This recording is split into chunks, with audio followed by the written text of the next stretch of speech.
한 절씩 교독하겠습니다. 예수 그리스도의 계시라. 이는 하나님이 그에게 주사 반드시 속히 일어날 일들을 그 종들에게 보이시려고 그 천사를 그 종 요한에게 보내어 알게 하신 것이라. 요한은 하나님의 말씀과 예수 그리스도의 증거 곧 자기가 본 것을 다 증언하였느니라. 예언의 말씀을 읽는 자와 듣는 자와 그 가운데 기록한 것을 지키는 자는 복이 있나니 때가 가까움이라. 요한은 아시아에 있는 7교회에 편지하노니 이제도 계시고 전에도 계셨고 장차 오시리이며 그의 보좌 앞에 있는 7 영과 또 충성된 증인으로 죽은 자들 가운데에서 먼저 나시고 땅의 임금들의 머리가 되신 예수 그리스도로 말미암아 은혜와 평강이 너에게 있기를 원하노라. 우리를 사랑하사 그의 피로 우리 죄에서 우리를 해방하시고 그의 아버지 하나님을 위하여 우리를 나라와 제사장으로 삼으신 그에게 영광과 능력이 세세토록 있기를 원하노라. 아멘. 볼지어다 그가 구름을 타고 오시리라. 각 사람의 눈이 그를 보겠고 그를 찌른 자들도 볼 것이요 땅에 있는 모든 족속이 그로 말미암아 애곡하리니 그러하리라. 아멘. 주 하나님이 이르시되 나는 알파와 오메가라. 이제도 있고 전에도 있었고 장차 올 자요 전능한 자라 하시더라. 아멘. 오늘부터 한 해의 마무리를 요한계시록의 말씀으로 할 수 있게 되었습니다. 요한계시록은 두 가지 면에 있어서 읽어야 되는데요. 첫 번째는 이단들이 다 요한계시록을 사용해요. 그래서 제대로 알지 못하면 이단에게 빠져가요.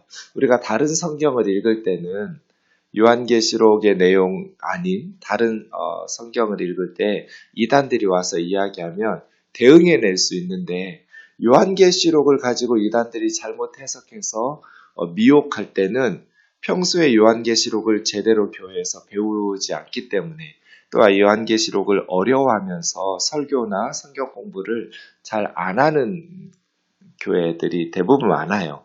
그래서 이단들이 말할 때 말도 안 돼 라고 싶지만 사실은 성경에 써 있으니까 그렇게 미혹당해서 많이 빠져나가기도 하고요. 그래서 요한계시록을 봐야 되고 또 하나는 요한계시록은 정말 다른 성경들도 그렇지만 보석 같은 하나님 말씀이에요. 너무너무 은혜로운 성경이에요. 그래서 요한계시록을 모르면 너무나 많은 것을 잃어버려요.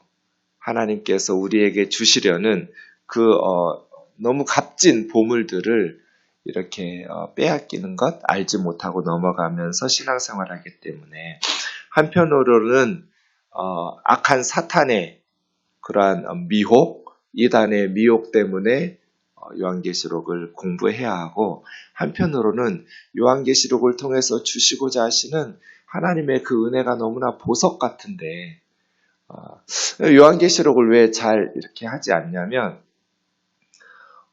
어렵게 느껴지기 때문이에요. 사실은 성경 66권 중에서 제일 쉬운 성경이 요한계시록이에요. 제가 볼 땐 그래요. 제일 쉬운 성경이고 제일 분명하고 전하려는 메시지가 클리어하고 그런 성경인데 왜 이걸 공부하지 않냐면 장르를 이해하지 못해서 그래요.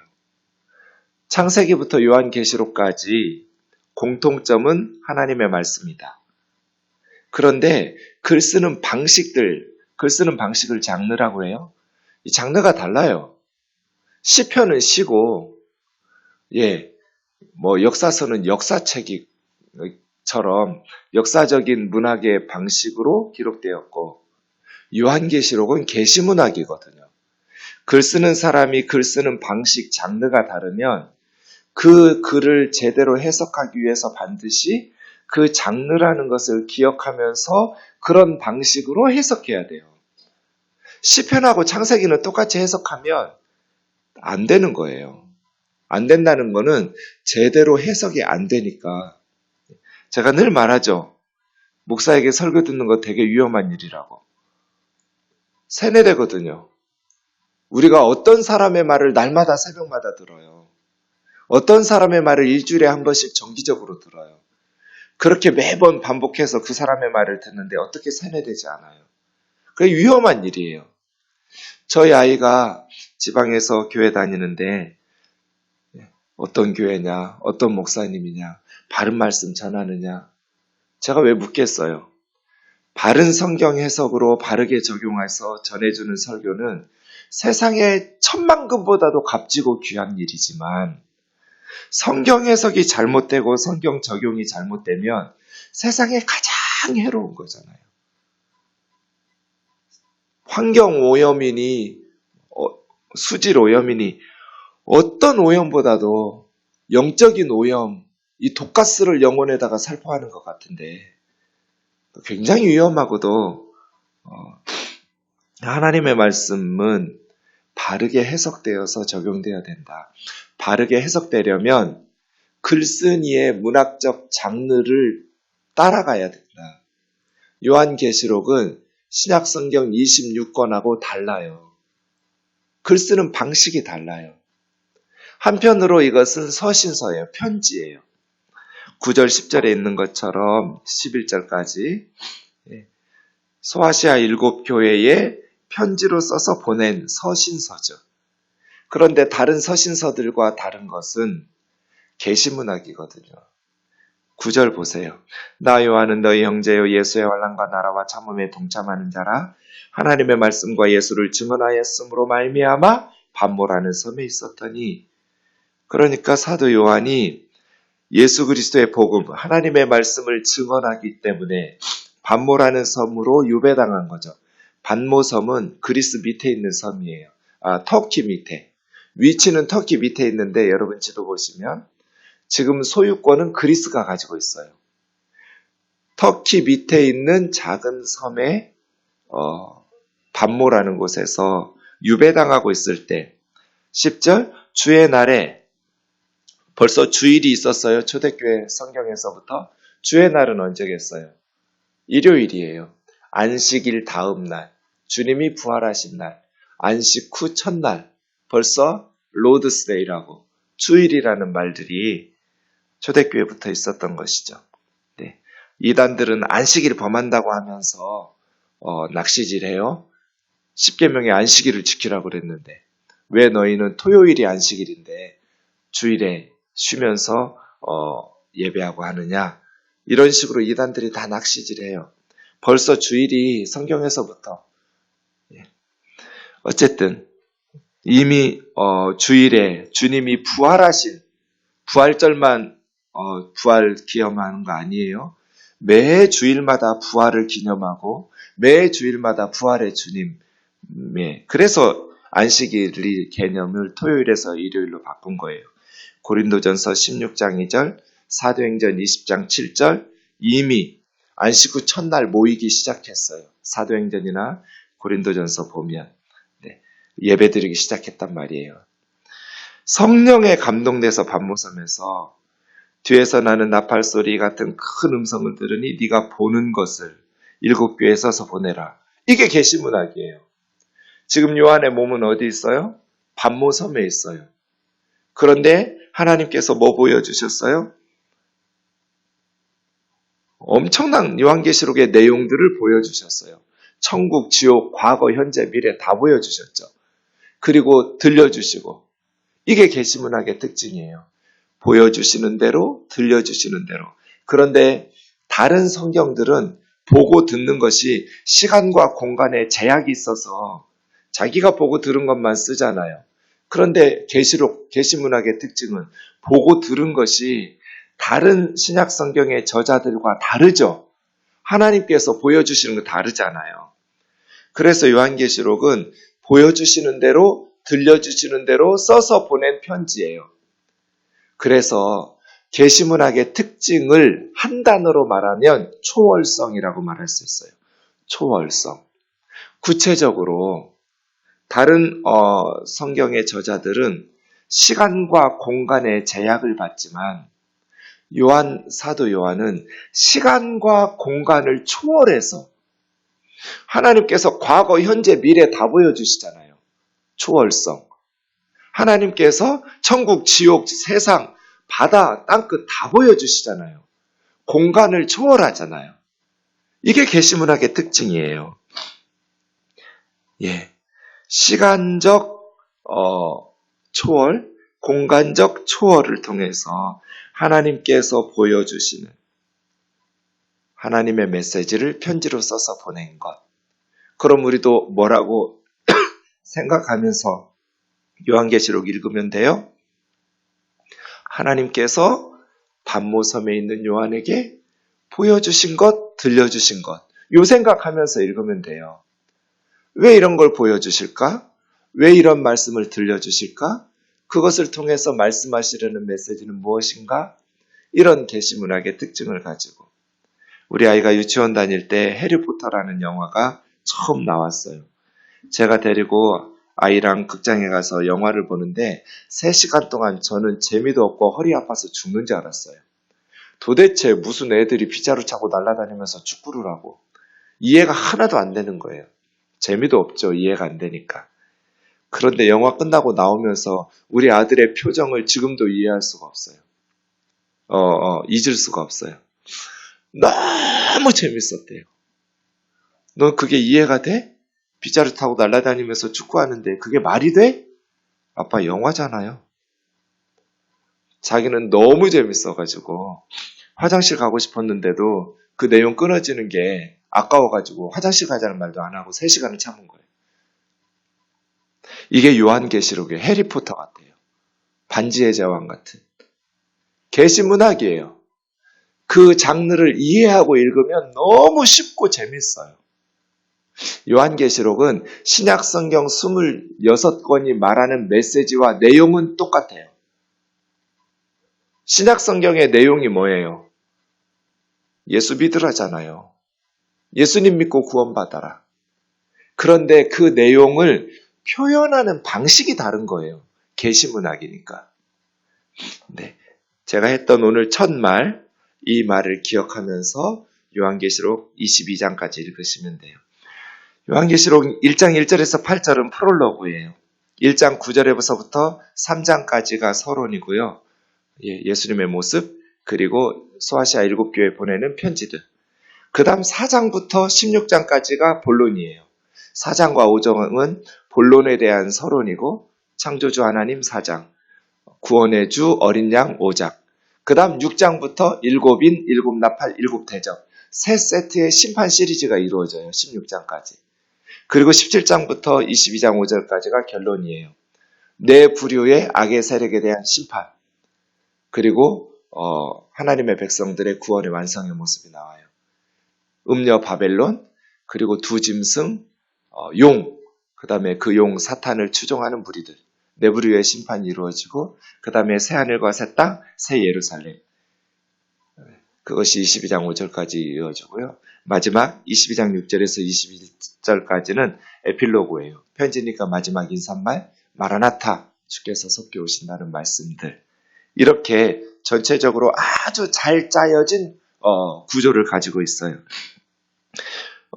묵시문학도 서론, 발달, 절정, 결론 이런 문학적 틀을 가지고 있어요. 오늘 보시죠. 1절 예수 그리스도의 계시라. 계시예요, 계시. 아포칼립시스라는 이 계시라는 단어는 덮어놓은 덮개를 벗긴다. 그럼 어떻게 되겠어요? 속에 감추어져 있던 것들이 알려지고 드러나겠죠. 이걸 계시라고 해요. 그런데 예수 그리스도의 계시예요. 이건 두 가지로 설명할 수 있어요.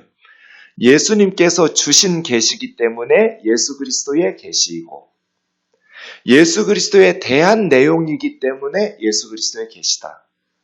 둘 다 내용을, 그런 의미를 가지고 있어요. 그러니까 요한계시록은 예수 그리스도에 대한 계시예요. 종말의 계시가 아니에요. 예수 그리스도에 대한 계시. 요한계시록은 초대교회부터 종말까지 모든 교회, 모든 성도들이 읽고 알아야 될 메시지지 재림 직전의 성도들을 위한 정보 제공이 아니에요. 예수 그리스도의 계시니까. 예수님께서 주신 예수님에 대한 요한계시록이 제가 신나고 좋은 것은 너무나 속이 후련해요. 다른 신약 성경들은 시간과 공간의 제약을 받기 때문에 그것만 전해줘요. 그래서 잘 정확하게 우리가 궁금한 것들을 표현해 주지 못하는 것들이 많아요. 그런데 요한계시록은 다 보여줘요. 그러니까 속이 후련할 만큼 우리의 많은 궁금한 것들을 설명해줘요. 너무나 명쾌하게 보여주고 말씀해 주세요. 이것은 인간이 만들어낸 상상의 작품이 아니에요. 요한이 꿈꾼 것도 아니고요. 요한이 지혜롭게 교리적으로 신학적으로 만들어낸 게 아니에요. 예수님이 주신 하나님의 계시예요.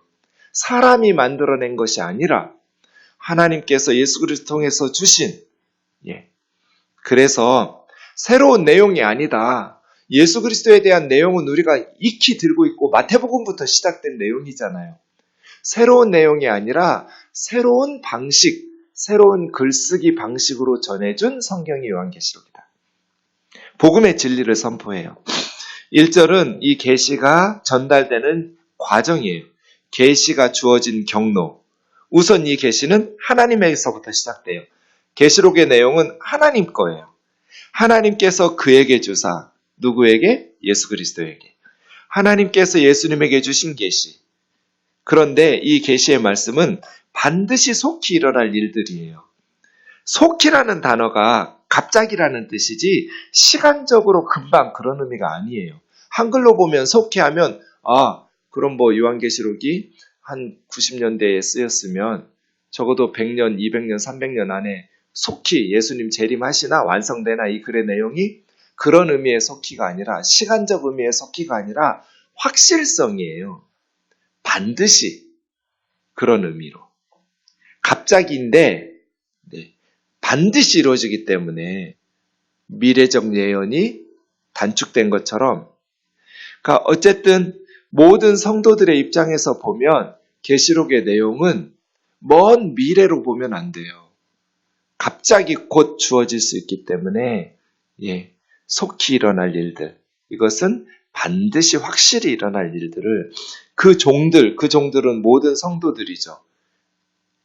목사들만 종들 아니에요. 모든 교회 성도님들이 다 하나님 종이죠. 보이시려고 그 천사를 그 종 요한에게 보내 알게 하신 것이다. 그러니까 순서대로 정리하면 이 계시록의 말씀은 하나님께서 예수 그리스도에게 주셨고 예수 그리스도는 천사를 통해서 요한에게 설명하고 보여주셨고 요한은 편지를 써서 그 종들, 하나님의 종들, 예수 그리스도의 종들인 모든 교회와 성도들에게 보이시려고 주신 거죠. 이게 계시가 주어진 경로예요. 하나님이 예수 그리스도에게로 주시고 예수 그리스도는 천사를 보내시고 그 천사들이 요한에게 알게 하셔서 요한은 하나님의 종들인 교회와 성도들에게 보이시려고 주셨다.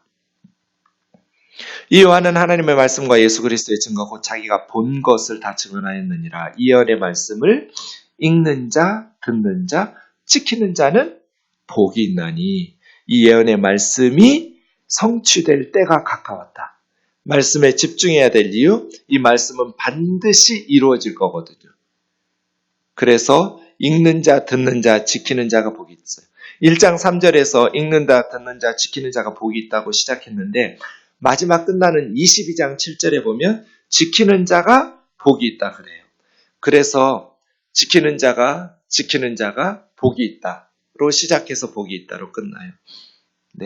어떤 복이 있겠어요? 이 예언의 말씀을 통해서 하나님 나라에 동참하게 되고 이 예언의 말씀을 깨닫고 지킴으로써 우리가 엄청난 것을 얻게 될 거거든요. 그래서 복이 있는, 지키는 자가 복이 있다. 4절부터 인사해요. 요한은 아시아에 있는 7교회, 여기 아시아는 지금 터키 지방에 있는 마이너 에이지아라고 부르는 소아시아예요. 원래 로마 제국에 아시아 주가 있었는데 나중에 지금 우리가 사는 아시아 대륙이 생겼잖아요. 아시아가 2개가 돼버렸어요. 그래서 로마 제국에서 아시아라고 부르던 로마의 주를 나중 후대에 앞에다가 마이너를 붙였어요. 소아시아.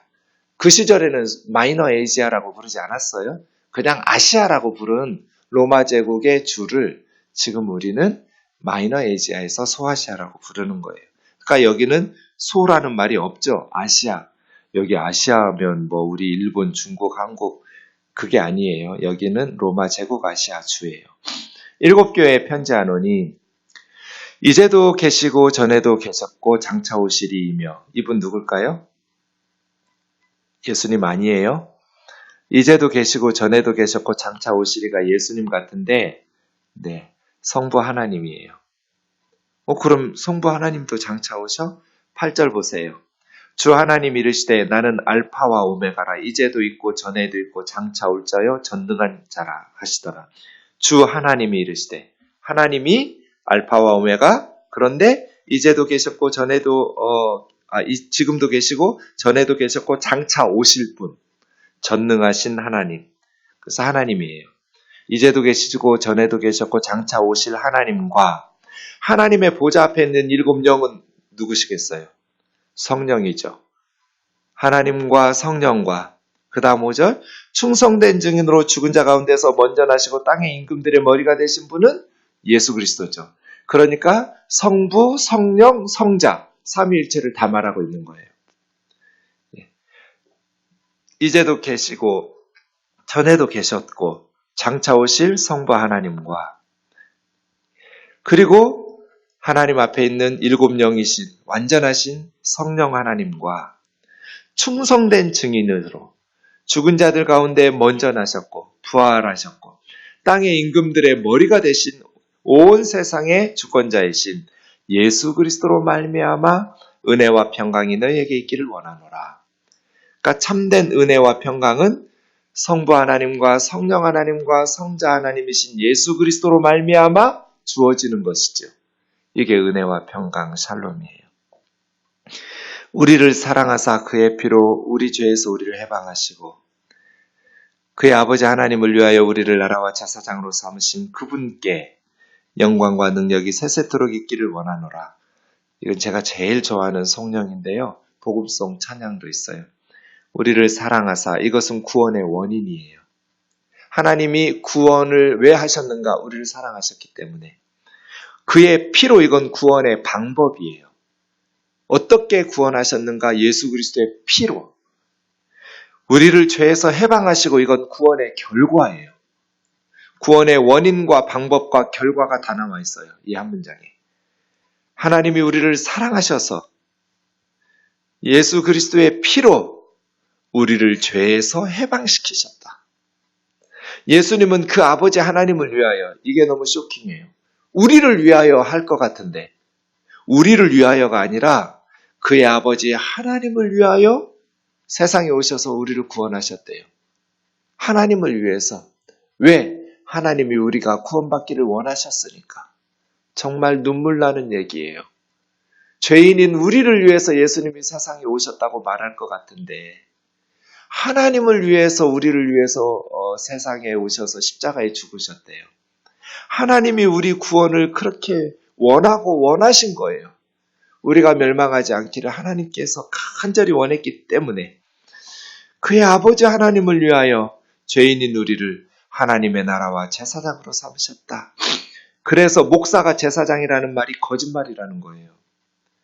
우리 모든 구원받은 성도를 하나님의 나라와 제사장으로 삼으셨잖아요. 예수님의 피로 죄에서 해방된 사람이 목사들만이에요? 아니잖아요. 그래서 종교개혁자들의 말이 성경으로 돌아가자 이게 맞는 거예요. 교황도 아니고 교회도 아니고 교단도 아니고 사람들의 해석이 아니라 교회는 성경 아래에 있어야 돼요. 교회가 성경 위에 있어서 성경을 재단하고 해석하면 안 돼요. 교회는 성경 아래서 교황이든지 총회장이든지 신학 박사든지 교회든지 교단이든지 그 어떤 세력도 하나님의 말씀 아래에 엎드려야 돼요. 성경은 모든 예수의 피로 죄에서 해방된 성도들은 하나님의 나라며 왕같은 제사장이래요. 목사는 제사장이어서 아들에게 세습하는 것이 가장 성경적인 목회다. 어떻게 대형교회 목사가 이렇게 말하는데 그 압구정동에 있는 그 잘나고 똑똑한 성도들이 수만 명이 아멘을 해요? 그리고 세습을 해요? 목사가 제사장이에요? 아니요. 만인 제사장설은 이미 500년 전에 논의가 끝났어요. 모든 구원받은 성도, 예수 그리스도의 피로 죄에서 해방된 그리스도인은 다 제사장이에요. 우리가 하나님의 나라예요. 그럼 이건 뭐예요? 교회는, 성도는 왕적인 제사장이다. 왕 같은 제사장이다. 세상을 통치하고 다스리고 예수 그리스도 안에서 하나님의 말씀으로 세상을 다스리는 하나님의 나라이고 우리가 하나님 나라예요.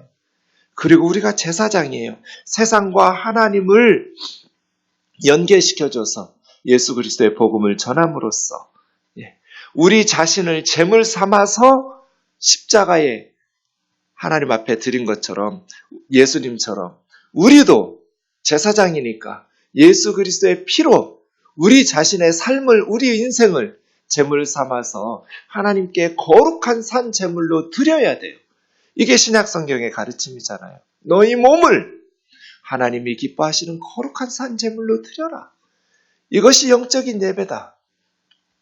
우리 삶을 하나님이 기뻐하시는 거룩한 제사장으로 하나님과 세상 사이에서 살면서 제물 삼아 드려야죠. 그 예수 그리스도에게 영광과 능력이 영원토록 세세토록 있기를 원하노라. 이 5장 하반절에서부터 6장까지가 가장 세상에 알아야 될 찬송이에요. 세상 사람들 모두가 다 불러야 될 노래예요. 우리를 사랑하사 얼마나 사랑하시면 우리를 위해서 벌거벗고 십자가에서 죽어요. 그의 피로 다른 길이 없어요. 유일한 길이에요. 천하 인간에게 구원을 얻을 만한 다른 이름을 주신 적이 없어요. 나로 말미암지 않고는 아버지께로 올 자가 없느니라. 왜 자꾸 딴소리 하는 거예요, 목사들이, 신학자들이? 왜 종교다원주의로 가는 거예요? 왜 WCC로 가는 거예요? 구원의 길은 오직 한 길, 예수 그리스도밖에 없어요. 그의 피로 우리를 죄에서 해방하시고 죄에서부터 우리를 해방시켜 주셨어요. 해방이 끝이 아니에요. 사명이 있어요. 나라요 제사장으로 하나님을 위해서 우리는 왕같은 제사장으로 살아야 되고 하나님의 나라 백성으로 살아야 되고 우리 아버지 하나님을 위해서 그 예수 그리스도의 영광과 능력을 세세토록 돌리는 왜 이렇게 예배가 장례식 같은 거예요? 우중충하고 예배는 축제예요. 영광과 능력을 세세토록 찬송하면서 이런 사랑을 받은 사람들이 어디 있어요? 이런 내용을 들은 사람들이 어디 있어요? 세상에 하나님이 나를 사랑하셔서 그의 아들을 십자가에 내어주시다니 세상에 그 어떤 부모도 우리를 이렇게 사랑해 주진 않아요. 이렇게 순수하게, 이렇게 가슴 뛰게 이런 찐한 사랑을 받는 사람들이 이 세상에 어디가 있어요? 기껏해야 돈밖에 더 줘요. 기껏해야 세상의 쾌락, 권력. 그런데 하나님은 우리에게 예수 그리스도의 사랑을 주세요. 그러니 우리의 예배는 신이 나는 거죠. 축제예요. 아무리 세상살이가 힘들어도 그분에게 영광과 능력을 세세토록 찬송하는 예배, 세세토록 주님을 높이고 경배하고 그 사랑을 감사하고 고백하는 정말 감동이에요. 볼지어다 그가 구름 타고 오시리라. 주님은 다시 오실 거예요. 모든 사람의 눈이 예수 그리스도를 보겠고 그를 찌른 자들도 볼 것이요. 스가랴서 12장 10절에서 14절 찌른 자들 볼 거예요. 그런데 예수님 찌른 건 로마 군병 4명이 아니에요. 우리예요. 그들도 보겠지만 우리도 볼 거예요. 모든 사람의 눈이 본다고 그랬잖아요. 다시 오실 주님을. 땅에 있는 모든 족속이 그로 말미암아 애곡하리라. 예수님의 모습을 볼 때 땅에 있는 모든 족속이 통곡을 할 거예요. 주님이 날 위해서 죽으셨었구나. 하나님이 날 사랑하셔서 그의 아들을 십자가에서 저렇게 죽이셨었구나. 그 주님을 볼 때 회개의 심정이 부어질 거예요. 땅에 있는 모든 족속이 애통하면서. 그래서 우리는 위로 목회를 하는 게 아니라 회개 목회를 해야 돼요. 회개는 언제 진짜 하는가? 찔림받은 십자가의 예수 그리스도를 보게 될 때 회개하는 거예요. 나 자신의 죄를 보고 탄식하는 것이 아니라 나의 죄 때문에 십자가에 달리신 예수님 때문에 우는 거예요. 그게 진짜 회개예요. 내가 이렇게 죄지면 안 되는데, 나 때문에 우리 주님 십자가에 죽으셨는데, 그래서 우리가 전해야 될 것은 예수 그리스도의 십자가예요. 그러하리라. 아멘. 주 하나님이 나는 알파와 오메가. 첫 단어가 알파벳이 알파고 그리스어, 헬라어의 마지막 알파벳이 오메가예요. 하나님이 처음 인류 역사를 시작하셨고 하나님이 끝내실 거예요. 그러면 그 중간에 있는 베타, 감마, 델타, 에타, 세타 뭐 얘들 다 하나님이 다스리시죠. 처음과 끝만이 아니라 그 중간에 있는 모든 역사도 하나님이 주관하세요. 이제도 계시고 하나님은 전에도 계셨고 장차 오셔서 인류 역사를 완성하시려고 하나님이 오실 거예요. 우리에게 좀 생소하죠. 하나님이 오신다는 게 우리는 늘 예수님만 오시는 줄 아는데 삼위일체를 몰라서 그렇죠. 전능하신 자라. 전능하신 하나님에 의하여 하나님의 구원 역사도 그 구원 역사가 이루기 위해서 악의 세력이 심판을 받을 거예요.